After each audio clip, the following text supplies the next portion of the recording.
Hi, I'm joined by Matt Hussey, founder of Get the Guy and also our resident life strategist. Hello, Matt. Hello. How are you today? I'm very good. How are you getting on? I'm all right. I've got a load of questions to ask you. First things first, a lot of people out there, and a lot of my friends as well, want to know why can't they seem to find and get the guy? So I find that we should probably start at the beginning. I find that a lot of women, when I first, I hold big seminars for women. When I get all these women in a room, one of the first questions I ask them is, how many guys do you meet in a week? And I'd ask that to everyone out there as well, how many guys do you meet in an average week? And that doesn't mean just anyone. It doesn't mean the same guys you go out with all the time. It doesn't mean your friends. It doesn't mean the same guys you always go to the pub with. It means new guys. How many new guys do you meet in an average week?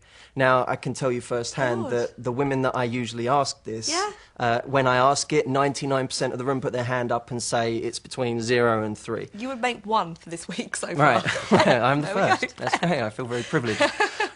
For most women, it's between 0 and 3. Yeah. In fact, for even more, it's just 0. They're not meeting any new guys in an average week. So those same women are saying to me, I never meet great guys. But what they really mean is, I never meet guys.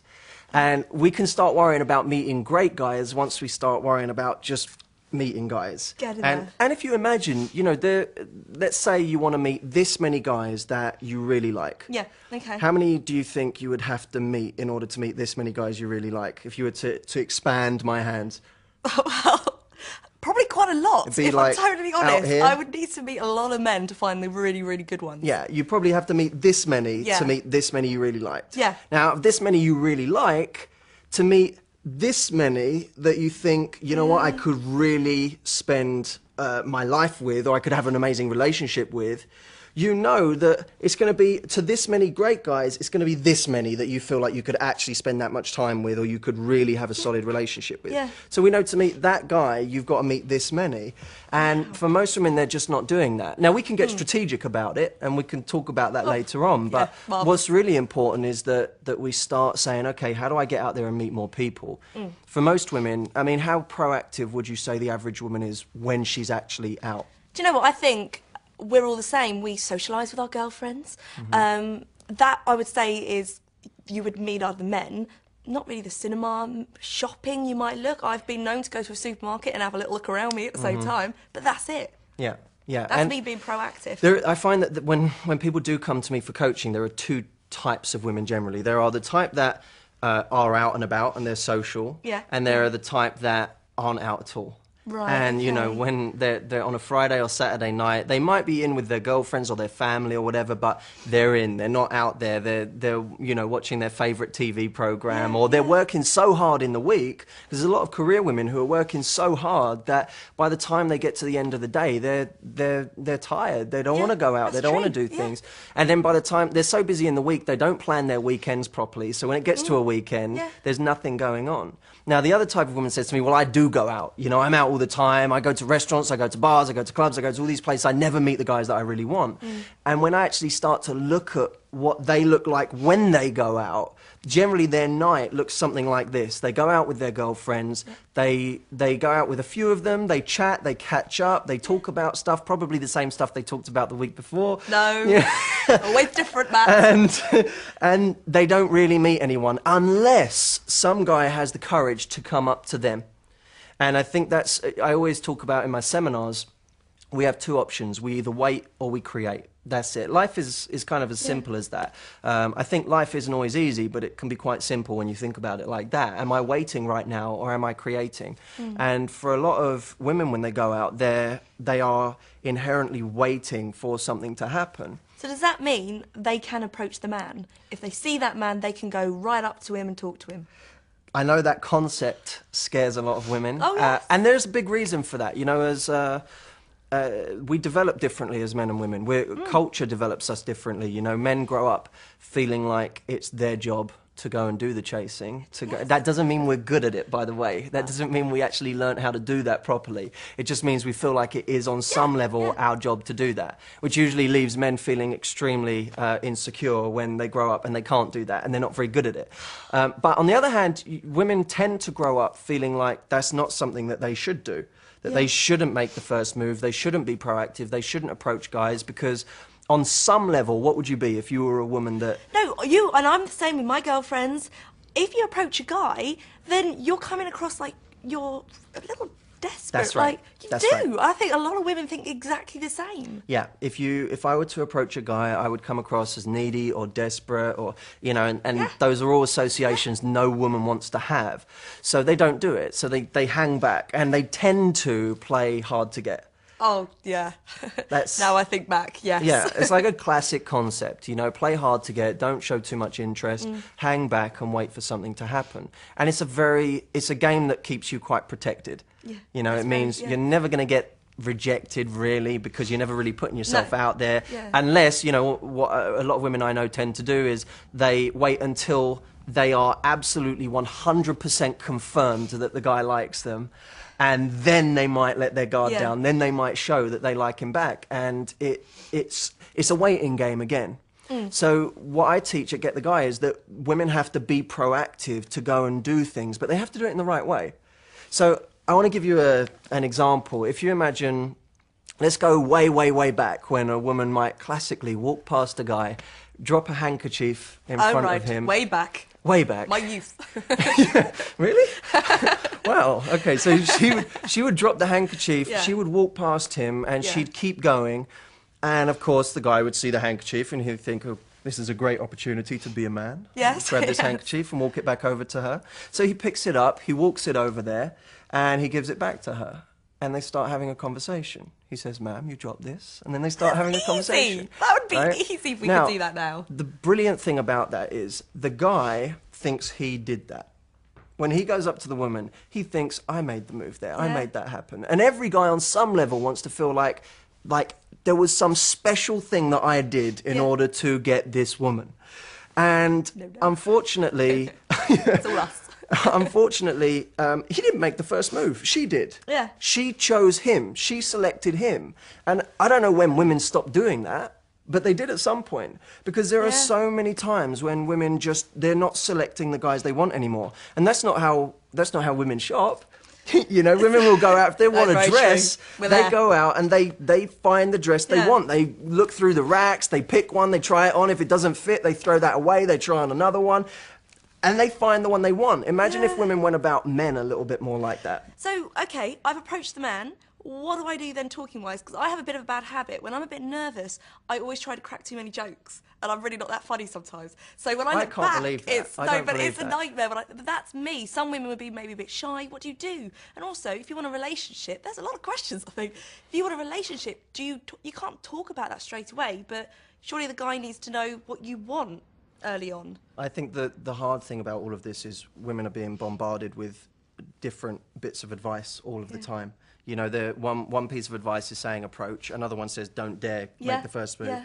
One piece of advice says tell a guy what you want. You know, if you want a relationship, if you want marriage, if you want kids, make that clear, because, you know, you don't want to waste each other's time, or you want to make your intentions clear. Someone else is saying don't make your intentions clear, don't be too forward thinking. So many things you know, for us ladies out there. it's hard. It's hard. I mean, when I started out in this, I started reading all sorts of books in this area. I mean, I was the guy who, because I didn't start by coaching women. I started by coaching men in the corporate world, all sorts. And when I started coaching women, I had to do my research. I had to figure out what was out there already. And so I was sat on many a train reading books that were called things like Men. And where are the interesting and available men? And I got some strange looks.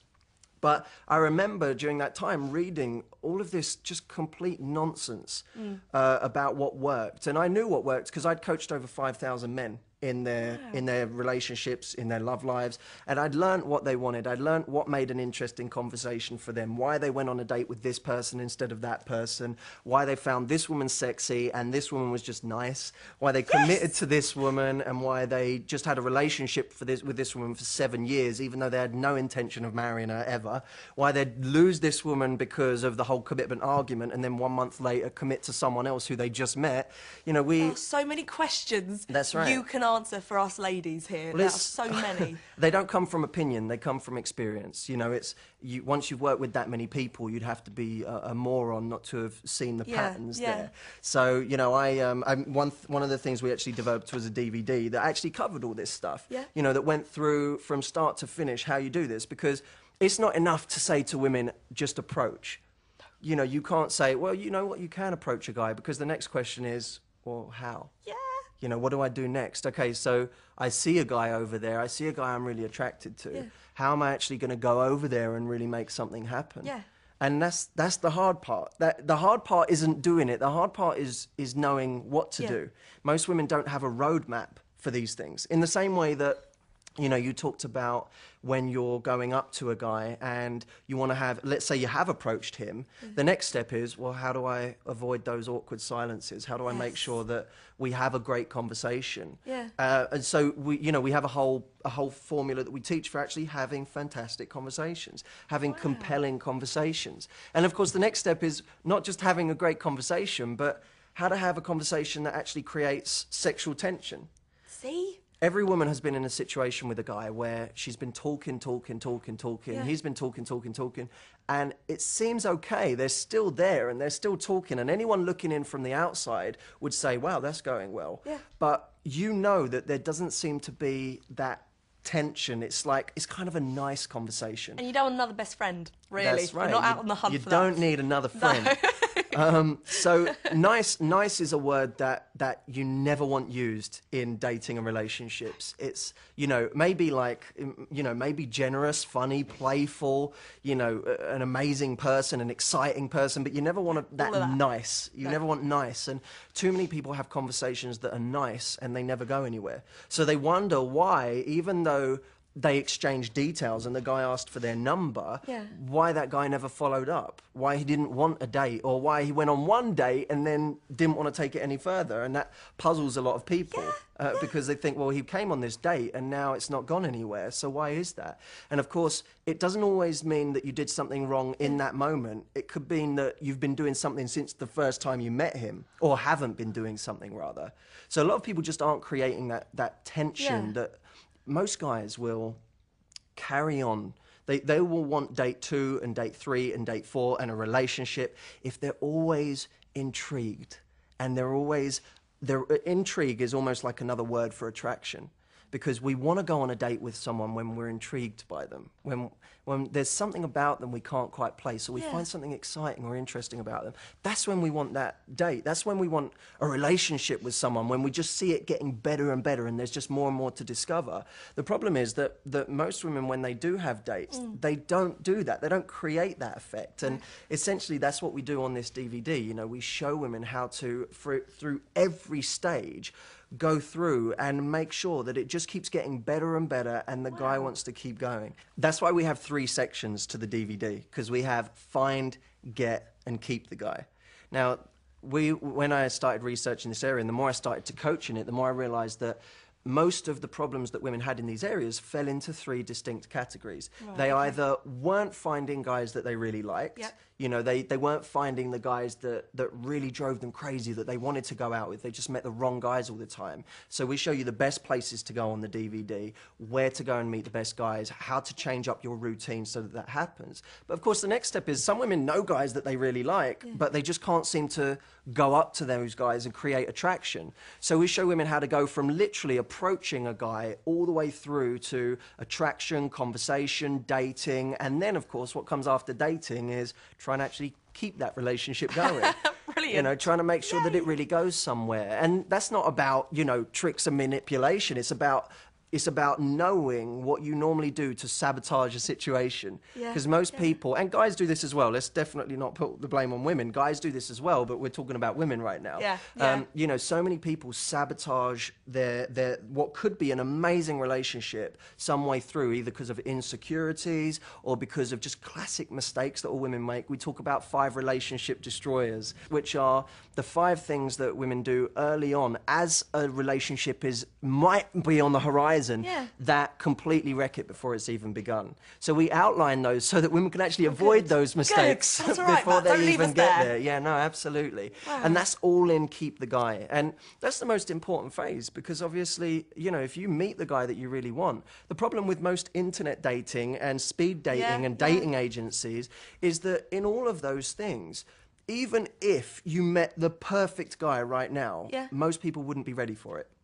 because they would still make classic mistakes that they make in every relationship they've ever had. Yeah, goes but from one with to the this other. guy that is the guy they actually want. So we show women how to avoid those mistakes so that once they've met the guy, using the advice that we give, they can then actually really make it work long term. Oh, fantastic. Well, look, Matt, it's been an absolute pleasure. Thank you Absolutely. very much. And we'll speak to you, no doubt, very, very soon. Thank you for having me. Thank you.